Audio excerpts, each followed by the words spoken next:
Okay, we are live. It is 3:59, and we are going to wait for a couple more minutes for people to get on. Awesome.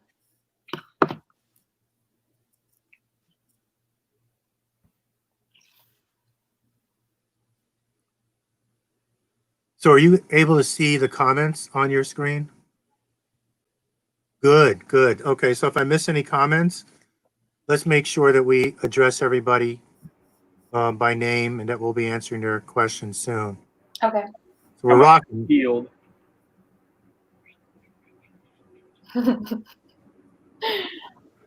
Like a hawk. All right, so we're doing really good. Speaking of hawks, Frank, have you been to Mooseheart as of late? Not lately, no. The eagle's still in the nest. I didn't even know they had an eagle. Oh, yeah. It used to be two, but one got hit by a car last year, so that was kind of sad. But if you go by the Mooseheart school, you'll see cars lined up on the side.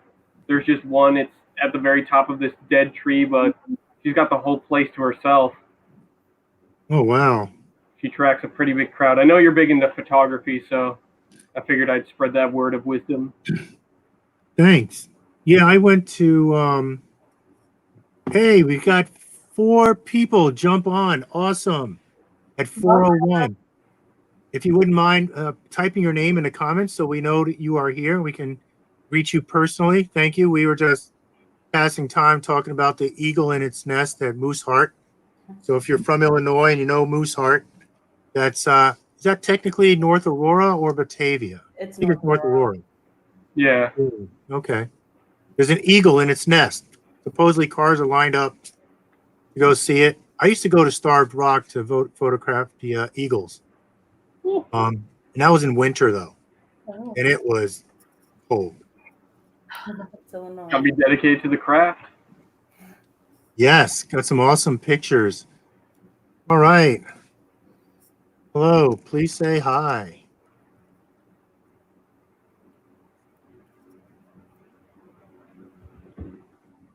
Okay, everybody, we're just going to wait a couple more minutes, give some people who might be having technical difficulties to jump on the second live stream from the V2M2 Group. We thank you for taking time out of your busy day to join us, and then we will get started with it.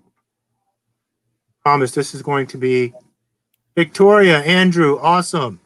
Great to see you too. Wait, this is like a AU reunion right here. Stranger things have happened. So I do think that we have some other people who are going to be jumping on. So we'll just wait a few more minutes.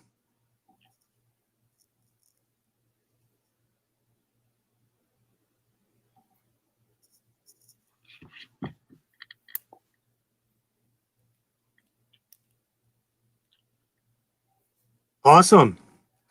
Wow, we jumped up. So we have a few more people on. Please say hello in the comments so we can greet you, and we will start approximately 2 more minutes. You want to give people time to get on, so about 4:05 we'll get started.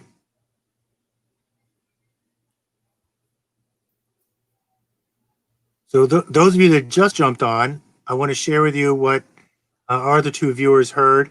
Supposedly there are eagles at Mooseheart. Mooseheart is in North Aurora. Supposedly, well, one eagle, right? Because the other one passed away. Yeah. Tragic. Slight incident. Slight incident. So if you love eagle watch and want to get some cool photos, go to Mooseheart, snap some photos, and then show all your friends. Put them on Instagram, Facebook. They can think of The funny photos end up in the photos end up in the What's Happening in Batavia group, Facebook group, quite often. Oh, really? Mm-hmm. Oh, wow. I didn't know that. Hey, look who it is. Don't know who that is. Her name is Lisette de Jesus Rivera. Thanks for joining us, Lisette. Okay, it's 4:04. We had a couple people jump on. Looks like they may have gotten disconnected. But you know what? We are going to go ahead and get started anyway. Hello, everybody. My name is Frank Rivera. I'm the founder and CEO of the V2M2 Group, and you are tuned in live Business Now with V2M2, where we will answer your questions related to digital marketing. Last week was an amazing success. We actually went overtime because after we kind of gave our view on social media, we just had tons of questions come pouring in. And today, as you can see with our little banners, we're going to be talking about marketing automation. So I think this is going to be very insightful, as marketing automation is something a lot of people just don't know about. So first we're going to go off, I guess, Brenda, start with introducing ourselves, and then she's going to address the first question. Yeah, so welcome everyone. I'm Brenda. I'm a marketing and sales associate. So the first question that we are going to talk about is just what exactly is marketing automation. There is a lot of confusion of what it is. I'm sure a lot of you guys have heard about marketing automation, but are just like unfamiliar with it and just don't know the end of marketing automation. So that's the first question. What exactly is it? Okay. So I'll just go ahead, and I guess as we give our answers, we can introduce ourselves. So our names are right there, but they'll tell a little bit about what they do with the agency. So I'll start it off. Marketing automation is basically automating all of those repetitive tasks that you do with marketing and with sales. Okay.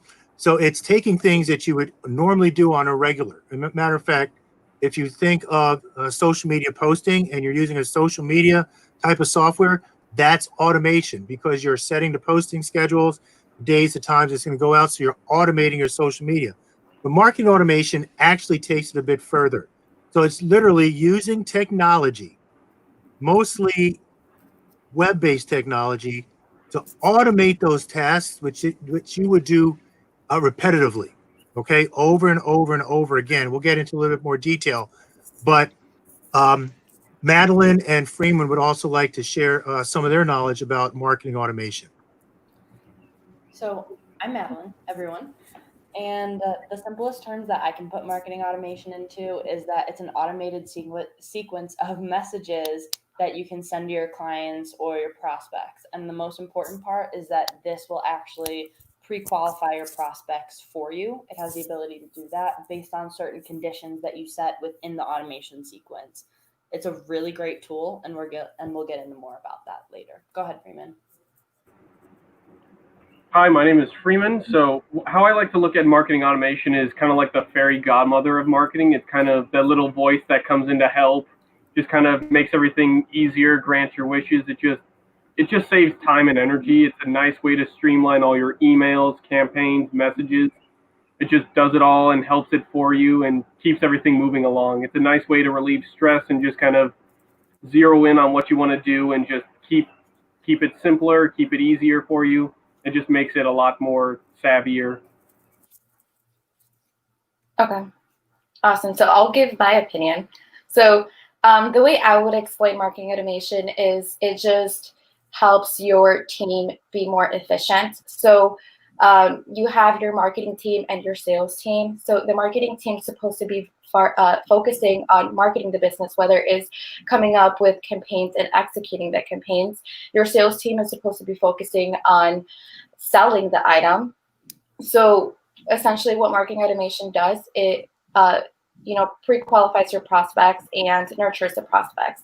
So how I like to give an example is you have your, like, for example, healthcare product company. They have their website. So person's going to go on the website. 98% of those people that go on the website don't buy something right off the bat. Only 2% really does.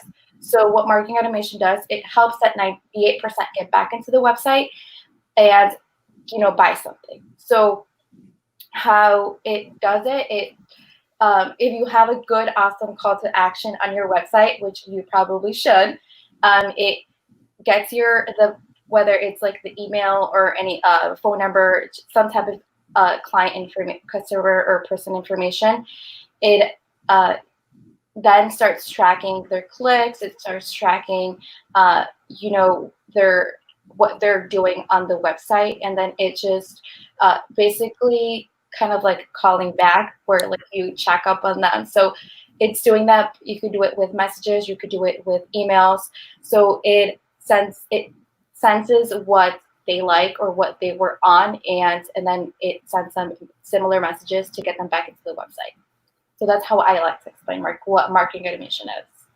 Yeah, and no, that was great. Actually, and marketing automation can be as simple as you want, or it can be as granular, getting down to a lot of details. So Madeline has spoken about pre-qualifying your prospects, and then Brenda kind of touched on that as well. The way that it does it is actually you develop different call to actions and different stories, okay, about the different services or the different products that you want to promote. Or you can find, you know what, we really want to promote our culture. So what you're trying to do is once they get onto the website and they get entered into an automation by, like Brenda said, filling out a form or maybe following you on social media, the software will pick that up and then it'll send out a pre-made message to those people to start nurturing them. And with each interaction that they have with you, it will assign them a score. And I like to tell this story, and I'll tell it, and then we can go on to the next question. It'll assign them a score based on the importance of each one of those interactions. So, for example, a lot of businesses out there don't really have an idea of the entire process from being a prospect to becoming a client. What does that look like every step of the way? It's called the customer journey. And every point in a customer journey has a different level of importance. So for example, a white paper. A white paper is maybe an in-depth study that your team put together. Let's say you're prompting someone to download a white paper versus follow us on social media. If someone's going to download something, it's pretty important. They must be really interested in seeing about that case study. So you say, you know what? If they download my report, we're going to assign them a value of 10 points. If they only follow us on social media, we're going to give them 5 points.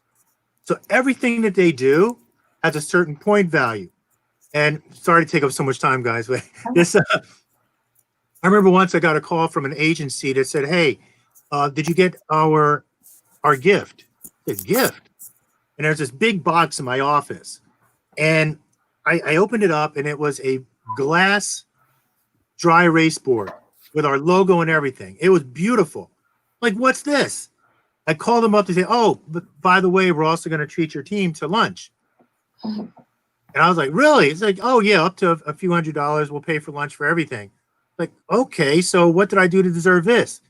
They said, oh, well, since 2015, you started interacting with us on our website. You opened up X amount of emails. You responded to this. You went to social media, looked at that. You downloaded this. And I knew what marketing automation was. And I said, oh, so how many points do I have? And they laughed. They said, oh, you have about 165 points. So we figured you were a warm prospect. Let's give you a call. So I was amazed. I was like, wow, you've been tracking me for all these years. And because I was that warm of a prospect, you figured the way to get me over the hump, don't ask me if they did, was to send me a nice gift and buy us lunch. That's how marketing automation worked. They've been watching me all these years. They knew everything I've done and my level of interest in their software. So that's what marketing automation does. I just wanted to add, so because it does send them, like marketing automation works in so many type of ways. So another example would be, sending them emails of what they like, because marketing automation will tell you where they clicked on. So you could get a sense of what they're interested on, and you could keep on sending them more items or more articles, whatever the case may be that they're interested on, without losing that connection of actually reaching out to them, like how you would do personalized, like a person to person. So I just want to give like a quick disclaimer, because when we do talk about marketing automation, we do get a question whether it's, how personalized is this? Is this just like a robot or, something like that, which it's not. It's as personalized as you would want it to be. Just want to give that out. Oh, you're muted, Frank. Keep out the background noise. No, that's great. I'm really glad you brought that up because a lot of people say, well, it's very impersonal. You're thinking of making a phone call and getting that annoying, press 1 for this, press 2 for that, answer yes or no. I mean, oh, that drives me crazy. So marketing automation is not that. Believe it or not, they have little syntaxes that can be entered in each of the emails that go out, which will actually address the person by first name. And because, like Brenda said, you're addressing what they're actually interested in, they're highly likely to open up your emails. Our emails at V2M2, we have over a 50% open rate because of marketing automation. So you had another question, Brenda, you were going to ask. Yeah, so another question was, so what essentially does marketing automation do for a business? How does it help them? So everybody want me to go first again? Or? You know what? I'll go first. Let's change Okay, it up. awesome. So it really can give you a larger return on investment, or ROI, because you're not doing the tedious work of creating an email for every single prospect or client that you're trying to send an email to. And everybody knows that time is money, and spending the time to do them can not only destroy your sanity, but it's just not a wise or fiscally responsible use of your time when you could be working on other projects for other clients as well. There's my little 2 cents. Yeah, Maddie. So like adding on to that. So essentially the goal of every business is to have profit. So how you said, time is money. So essentially it allows, how I said in the earlier example, it allows for each team member or each person in your business to focus on what they're supposed to be focusing on to begin with. So, and then marketing automation, it basically just fills in the gap of the work that's needed. So essentially it helps with the, how you would say, ROI.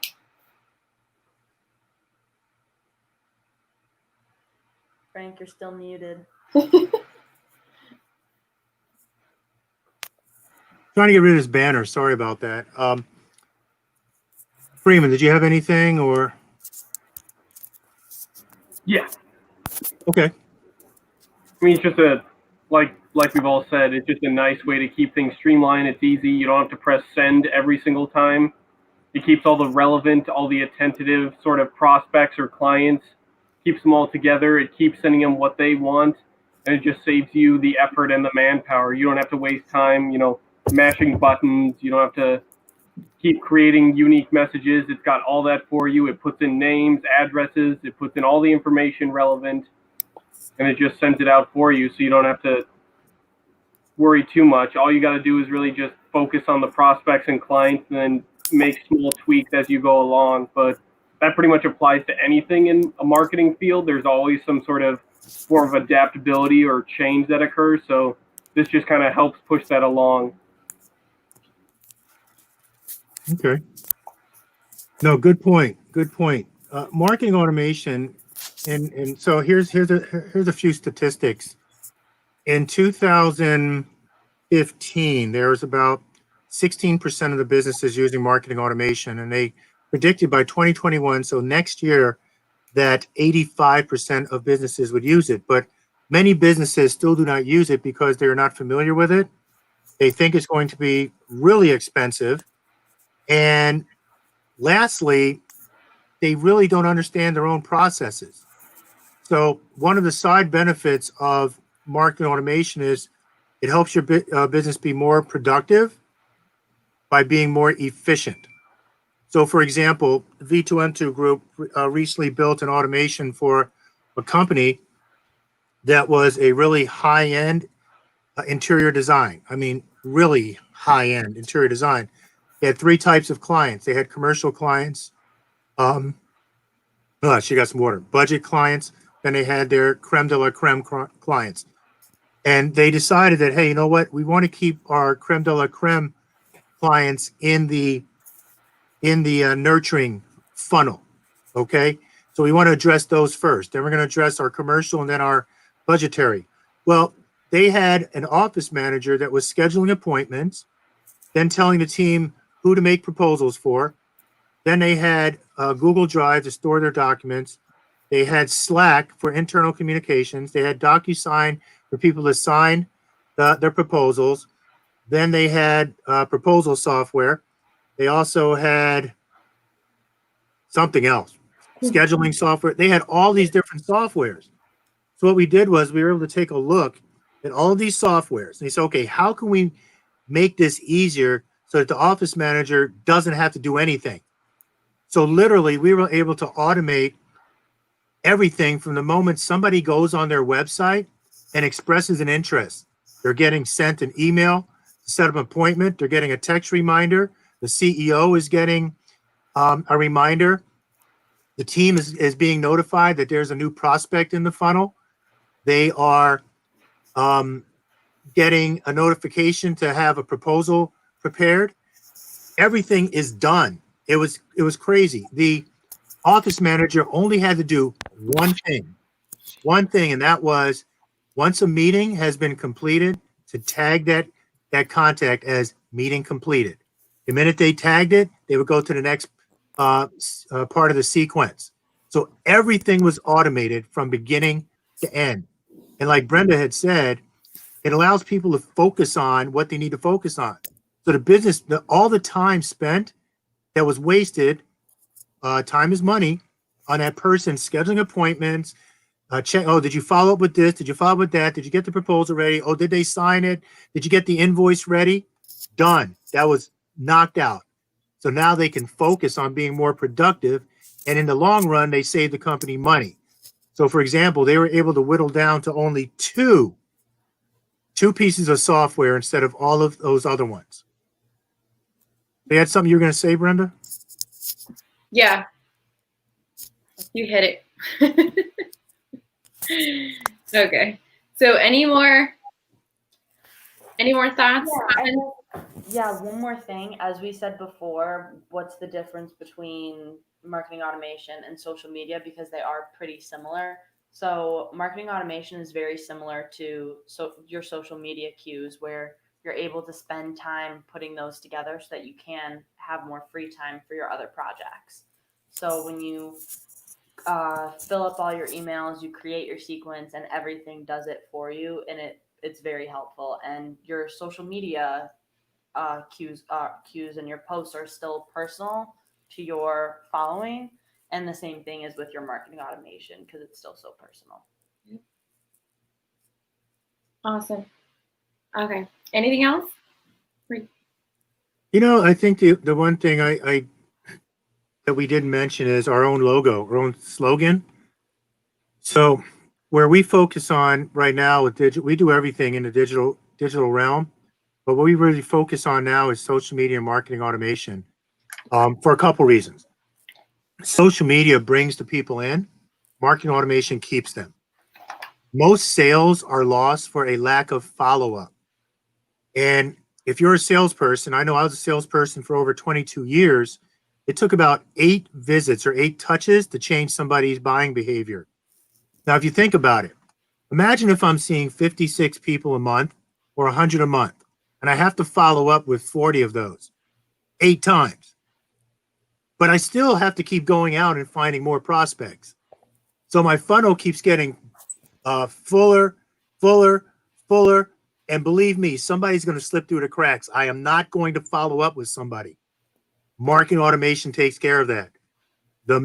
Matter of fact, I had a guy contact me like a year and a half.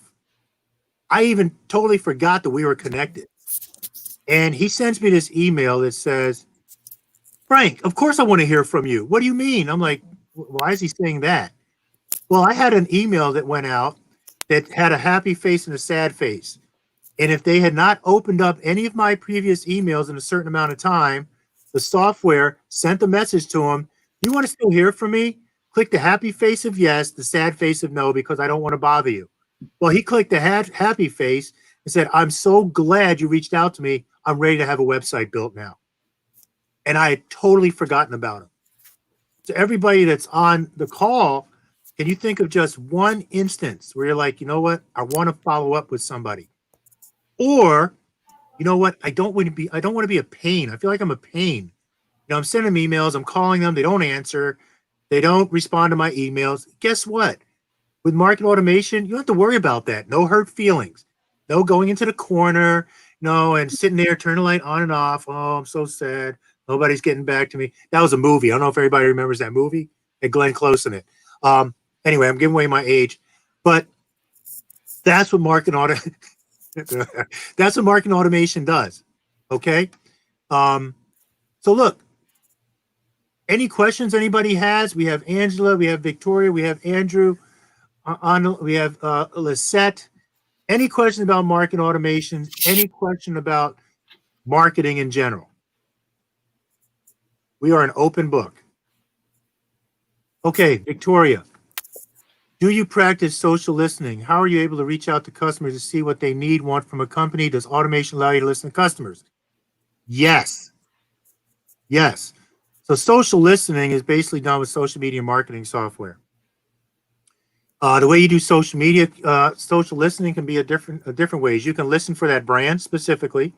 You can listen for certain keywords about that brand. You can listen for certain keywords about potential strategic partners about that brand. It really depends on what does the brand need.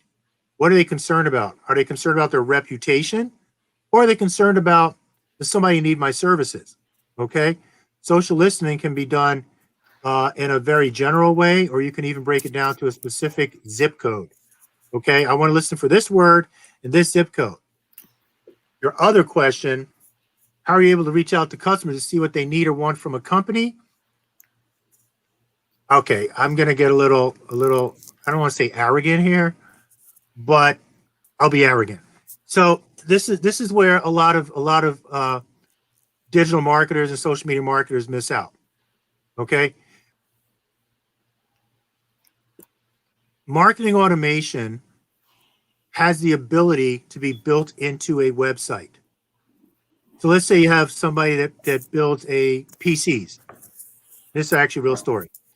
They make PCs, they sell PCs. They got PCs on eBay, they do them through Amazon.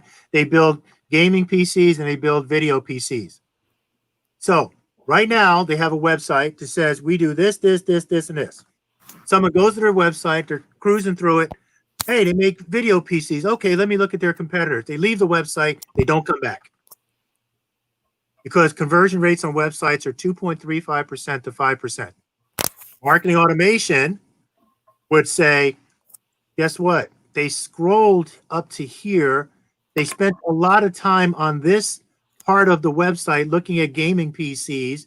Let's send them a message about gaming PCs. How to pick the right gaming PC. How to find the right, and I game, that's why I'm talking about it. How to find the right video card. What's the best mouse to buy?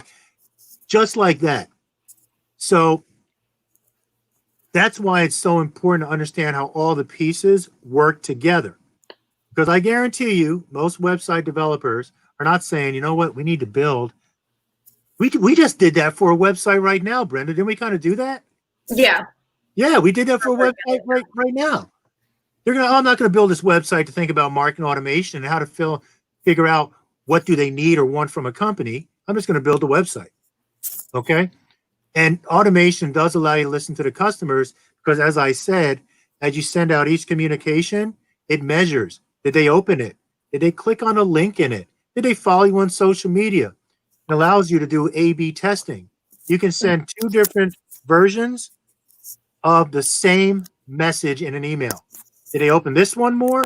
Did they open this one more? Which now becomes good data for your marketers to understand what are they interested in. So, anybody else have any input? Victoria, did I answer your question? Any other input?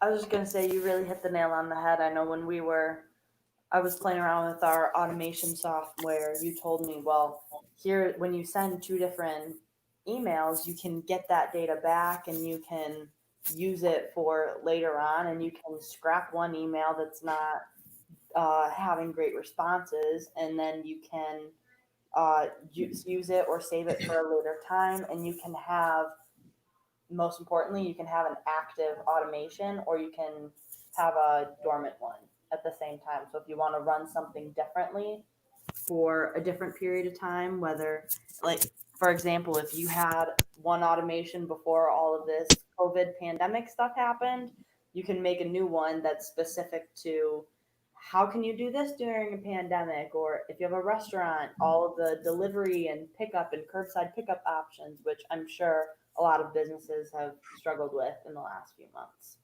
That's excellent point. Matter of fact, let's start calling restaurants after this call. So Lisette has a question.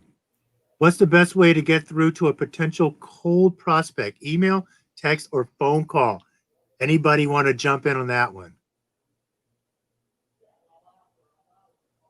I would say a text message, personally, for me, just because my thinking is a phone call, it's going to seem like a nuisance. I know we talked about it earlier. Nobody likes those automated phone calls. I got one just before this live stream about my extended car warranty when my car is over 20 years old. So, right, nobody likes those scams or anything and those phone calls. So I wouldn't say a phone call for that reason. Emails, it is very easy for an email to get lost in your inbox, whether it goes to a spam folder or you just get a lot of emails that day and it gets pushed to the bottom. Or if you're like me and you accidentally open an email that you really didn't want to, and then it says that you already opened it and you don't think to look for it again, and stuff like that can happen. So I feel like a text message is the way to go because it's shorter than an email, it's less complicated than an email, it's not as much of a nuisance like a phone call, and they would be easy to respond to them as well, and you can give them a call to action in your text message as well. I would say I would be between a text message or a email, but I think it's the text message because I don't know about everybody else, but when I see a phone call that I don't like, a phone number that I don't recognize, I probably won't pick up.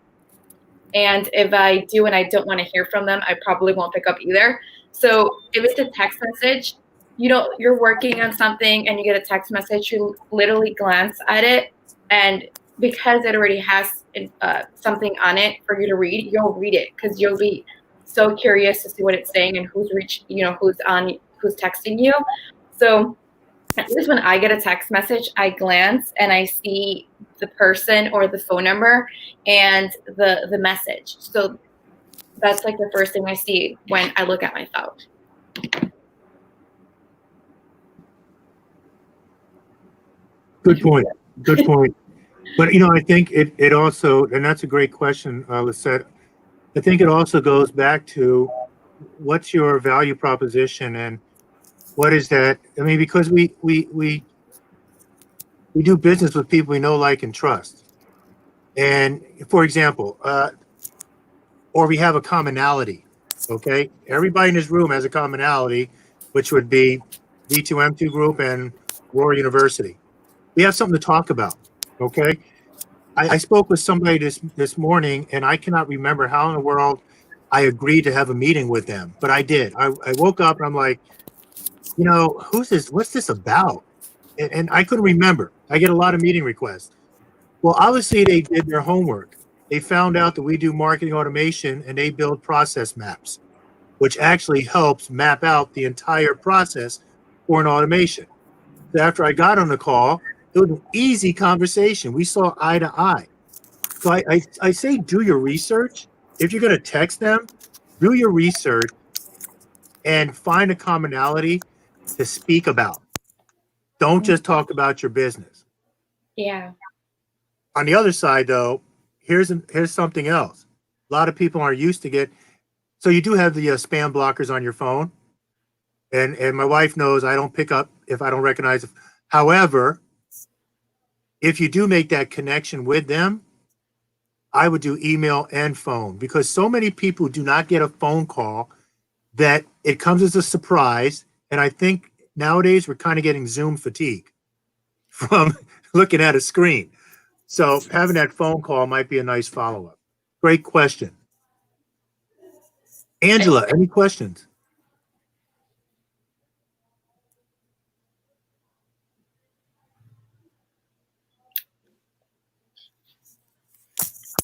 Regina, how are you? Thanks for jumping on. So we've been talking about marketing automation. We just answered a few questions about social listening.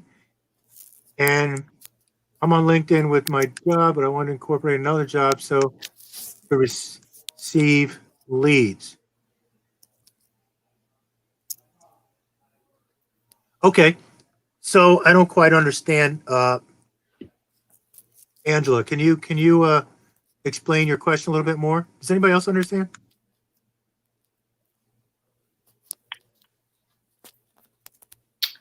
So you want to use LinkedIn.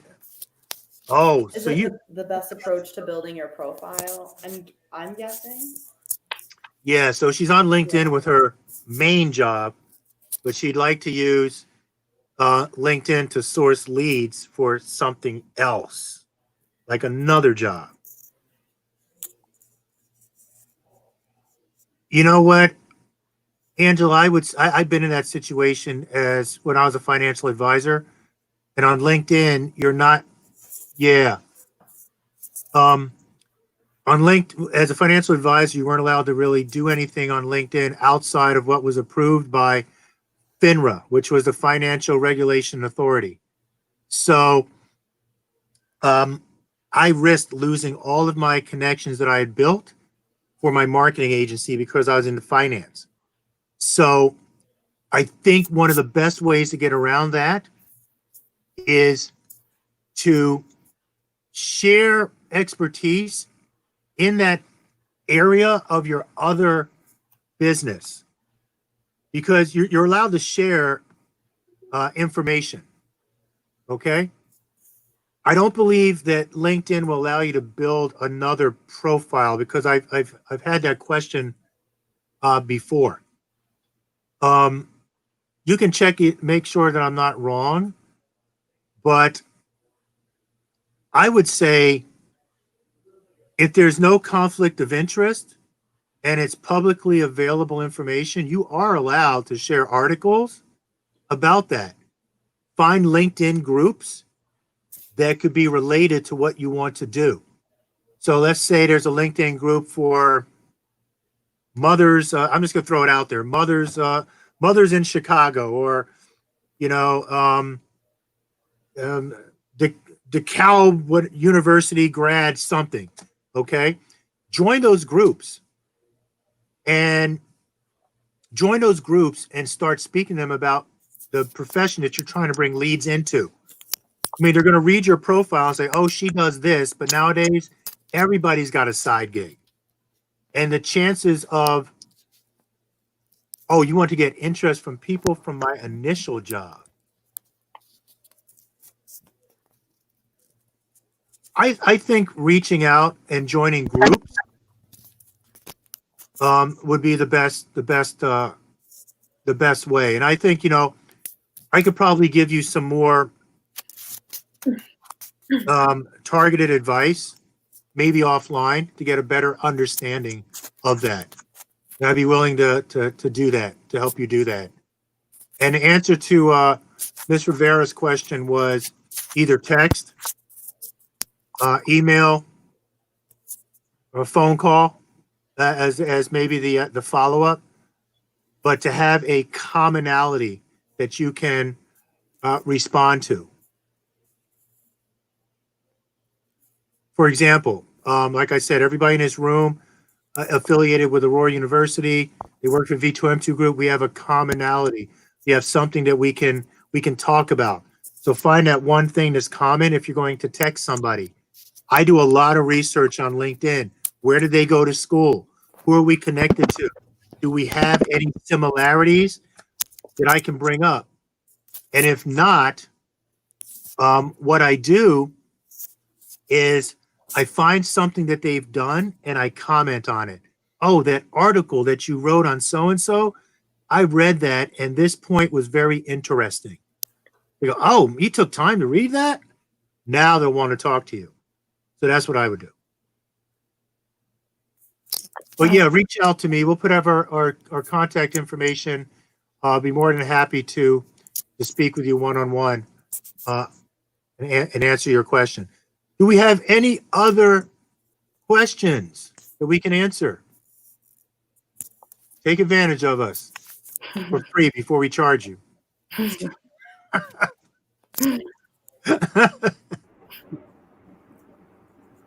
So Victoria, any other questions that you need answered? I know you said you want to learn a lot more about marketing. So if you have any other questions that you're not really sure about, feel free to reach out to us or just ask them here. And Regina, did you have any questions? Thank you for jumping on.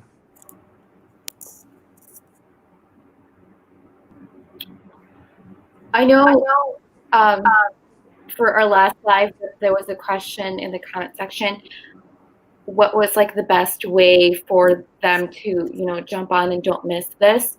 So I just want to encourage everybody who's watching, if you guys don't want to miss the next live or any updates from us or new information that could benefit you guys, go ahead and subscribe to our YouTube or follow us on our platforms. That's like the best way for you guys to get a hold of us and to just, gain some more knowledge about marketing. So I just encourage you guys, and I just want to throw it out there. Oh, looks like Victoria responded.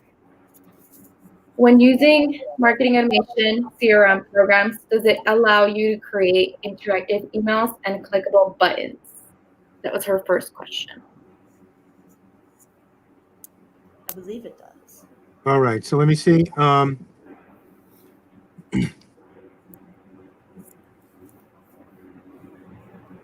Marketing automation CRM program. It depends on which one that you're using, and the email should be interactive. So by interactive, you always have to put something in the email as, I'd say, clickbait. You want them to click on it. You just can't send an email that has nothing that can be tracked. Mm-hmm. So yes, you can create, most allow you to create clickable buttons.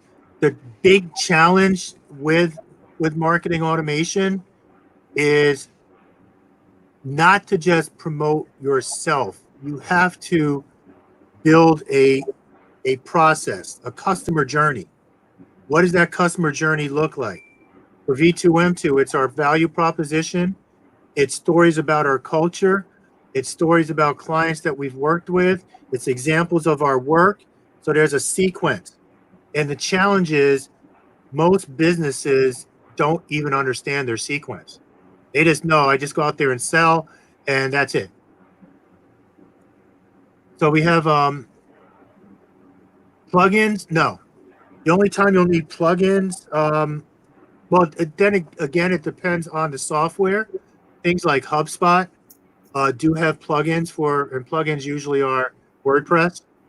So most CRMs do have plugins that allow it to work with the website. Andrew Finks asks, what is your strategy for getting prospects into your marketing automation funnel? Anybody want to answer that? Something that we've been thinking about is really showcasing how we're different from other marketing agencies and other digital marketing agencies, just because we do take a more personalized approach. We're a small business that really interacts with small businesses, and you can really have multiple strategies, and that's one that we've been working with. What's the one that we had before? You've had a lot of them. Yeah, there's a lot of them. I mean, honestly, Andrew, we have people on this call. That's part of our strategy. You know, whereas a lot of places would say, hey, you know what, you need to call us and we're going to charge you for that initial consult. Our goal is to show you that we are thought leaders in our field. So we're getting on here, we're answering questions, we're helping small businesses out. And, you know, it's all about paying it forward. there could come a time where one of these small businesses that's on this one of our calls says, you know what, we're now a multi-million-dollar company and we're thinking about expanding our marketing. Instead of hiring people, let's bring in an agency. I remember I was on their call. They were really helpful to get me to this point. It was all about paying it forward. That's a strategy. Getting people to your website by using blogs. They go to your website, those annoying pop-ups that don't let you leave unless you give their email address. That's another strategy.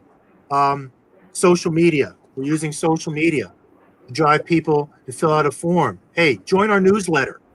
That gets them into automation. The website. So we built a website. Brendan and I are working on a website, and the website had a lot of text. So what we did is we took that text, converted it into a document, because now instead of something that reads, so-and-so signed executive director. Now we have a button that says message from our executive director. They click on that button, we can track that. But we can't track them reading something. Yeah. So those are some of the things that we do, strategies. How do you grab a prospect attention via email? Asks Regina. Great question. I can take this one. Yeah, love it. So what I found that works the best is one thing, and that's research. If you already know who your client is or who you want to reach out to, obviously looking into their social media, not just their professional accounts, but also personal. That kind of gives you a nice glimpse into what their mindset is, who they are personally. Obviously, we all want to be the best version of ourselves professionally, but we also have hobbies. We also have interests that we pursue personally in our downtime. That's also something you want to look into. There's two sides to every coin, so kind of knowing both ends of those deals of the business, you can easily create a more personal, a more approachable, and a more interactive email that you can easily send to a potential prospect. So what I would say is to research them, get a better understanding of them, and then kind of create a more catered, personalized elevator pitch, and then put that into an email and just reach out to them. I'm sorry, Freeman. I love that answer, but I just couldn't help but laugh because I'm thinking if I reached out to you, we'd be talking about pizza. And I think if I sent you an email about, hey man, where's the best place to get a pizza around here? You'd immediately probably interact with me, right? You like pizza. Oh, I got a top 10 list for you. There you go. There you go. Great question, Freeman. And I remember I sent an email out. It was actually one of my most successful in the marketing automation. And I was a big Game of Thrones fan. And I'm sitting there and I'm watching Game of Thrones and I'm sipping my tea. And I'm like, I'm going to put that in an email. I was just sitting here watching Game of Thrones, sipping my tea. And this episode reminded me of this. Have you ever had that? And I tell you what, so many Game of Thrones people are on my email list. They opened it up and they read it. And they're like, yeah, I've had that. Oh, by the way, what kind of tea were you drinking? I mean, it was that commonality, like Freeman said. So great idea, Freeman. Angela, what's your best approach with a cold prospect, someone you don't know? And I think, Freeman, you kind of answered that question with the email. Yeah. Even if it's someone you don't know, just kind of taking the time to get to know them, you could potentially interact with them in direct messages, sort of start up a conversation, still visit their profile, still visit any sort of social media, and just kind of learn from them. And kind of with cold prospecting, you don't want to start off selling. It's interact first, sell second. Your idea is you want to get to know them, understand them, and sort of probe what their interests are, what they like, dislike, then start selling. Because you don't want to take a shot in the dark and then just end up completely missing. You want to figure out what they want, what they're interested in, then take the chance to go for a sell. Yeah. Perfect. I mean, there's so much on the internet right now. You can look at someone's LinkedIn profile, find out where they went to school. You can find the type of content that they're sharing. If they share something, you can comment on what they shared. Hey, you know what? I just read this article that you shared on so-and-so. They go, wow, you open that? So that now all of a sudden they're like, wow, they're really interested in what I have to say. Yeah, would you mind us connecting? I like the information that you've been sharing. Sure, Let's connect. Boom, there you got it. You have a commonality. So that is the best way to work with a cold prospect. This has been an awesome session. Great questions.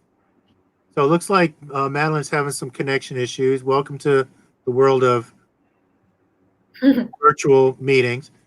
Okay, so yeah, once again, second week, and we're gonna have to move this to like an hour meeting.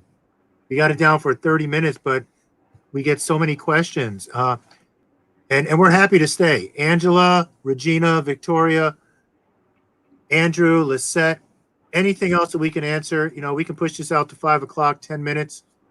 We don't mind. Be more than happy to. And then feel free to email us if there's anything in particular that you'd like, us to answer or address. There's our contact information.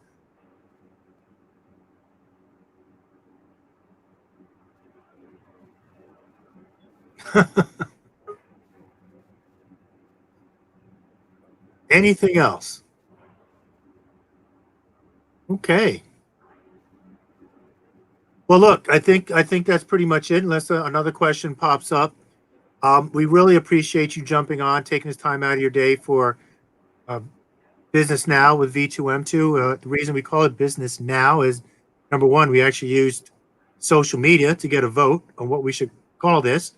So the people out there in social media land helped us out by voting on it, and I give dibs to my team for thinking of that and putting it out there.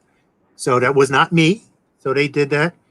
And we like to talk about business. So it's not social media, digital marketing. The bottom line has to be to grow your business. It's not like that what's that cartoon Up, where it's like squirrel. Remember the dog? Squirrel. That's not digital. That's not digital marketing. If that's what you're doing, you're missing it. Your end goal has to be convert people into paying clients. That's why it's called Business Now. That's my sign off. Anybody else want to give their 2 cents? Help people make $1 million by giving your 2 cents. Keep working at it. Progress, not perfection. I use that a lot in my life, not just my career, but definitely do that. And since we're making up references, think of it as you're taking one balloon at a time to make the house fly. There's my sign off. I like that. Any last thoughts, Brenda and Freeman?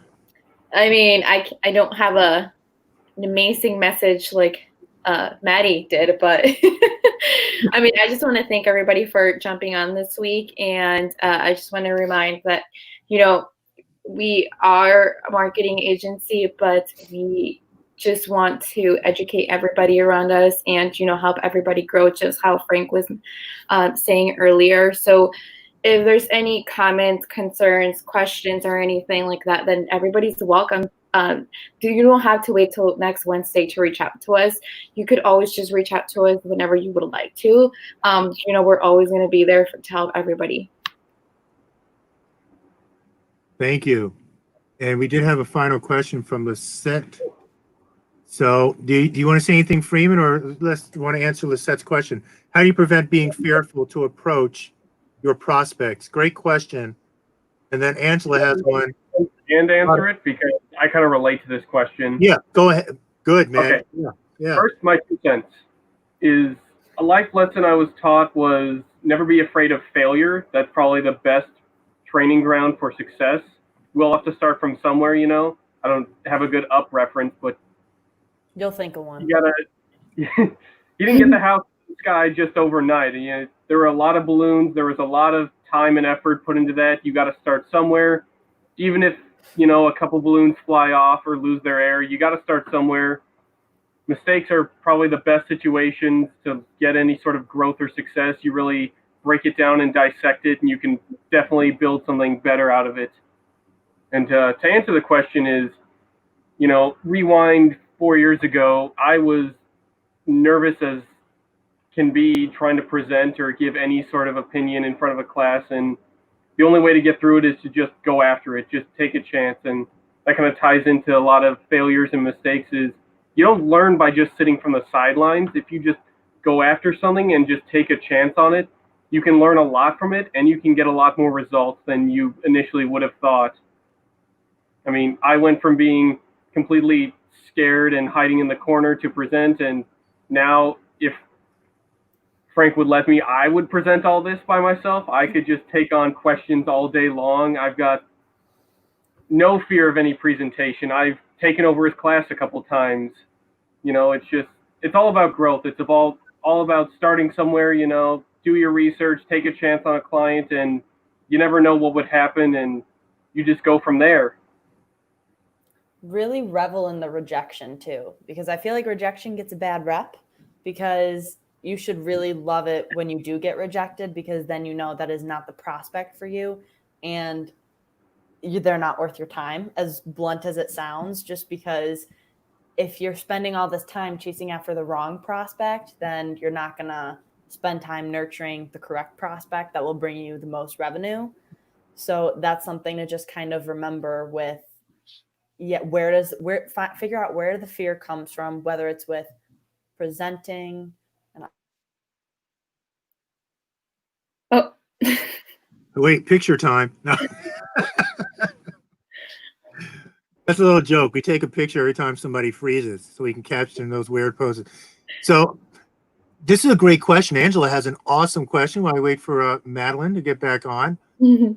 And that is, a lot of people have been talking about Instagram. How can I utilize it to take my, I love this question. How can I utilize it to take my business to the next level? We have Freeman, and we actually have Brenda that's been working on Instagram, right? For our clients and us. Why don't you take this question? Brenda, you can go first. I've kind of hogged the last few questions, so I'm going to pass the torch to you for this one. Okay. So how do we utilize it to take the business to the next level? So, you know, Instagram has a lot of hidden features that you could use and take advantage that a lot of people don't. So what I would do is, first of all, do a little bit of research of all of the things that you could do on Instagram, because there is so many for us to like talk about here. One thing that works for us and utilizing it is Instagram stories, because they do go into Facebook. So you get a lot of, visibility and engagement from 2 different platforms at a time. So look for little things like that, because you are able to do things more efficiently. So when I'm reaching out to people on our Facebook stories, I'm basically reaching out to people on Instagram and at the same time people on Facebook. So, you know, that's how we got the BusinessNow name, is by using taking advantage of our stories. So what I will do is do some research first on how you could use the tools that Instagram provides, and then use them to your advantage for your type of business. So, for example, if you are, like a real estate company, take some stories of, what your day is like, going from house to house, meeting with prospects, clients. So there's like so many ways that you could utilize Instagram. So I would just, do some research on every single tool, because there's so many. And make sure you're a business account as well on Instagram. Yeah. And really take advantage of they call them, no, it's Facebook that has insights, but I believe on Instagram it's the same thing, because they're both owned by Facebook, where they'll give you the analytics about your page as well. And your business account allows contact info. I know if you're selling something specific, you can have price tags on photos and things like that. And it's like, as Brenda said, there's a lot of little hidden gems and tools that you can use to bring your business to the next level, and start with a business account and your stories. Yeah. So, Regina, you asked if you could reach out to us via Facebook. Absolutely. Facebook, YouTube, phone number, email, whichever is more comfortable and better for you. Go ahead. You're more than welcome to do it via anything. So looks like we are going into an hour. So I just want to say, if we don't get to your question, don't worry. Next week we will talk about that question. So we will take it into consideration. We will write it down and save it. And next week we will answer it. So, we want to be considerate of people's time. So we just don't want to be here for like so many hours. We could be here for hours talking about marketing. Yeah. Oh, if you ask us, we can. We can be here all day, but we also just want to be considerate of other people's time. And, people have things to do and don't want to miss out. So if the questions do overlap or time, we will mention them in the next live. Yeah, that's really good. Here's your contact information. Feel free. So to 773-992-9656, Angela or Regina, feel free to send a text to that message. To that number, or call. We'll probably get to it a lot faster than on Facebook. So, or send an email to that email address. That's probably the fastest way to get through to us.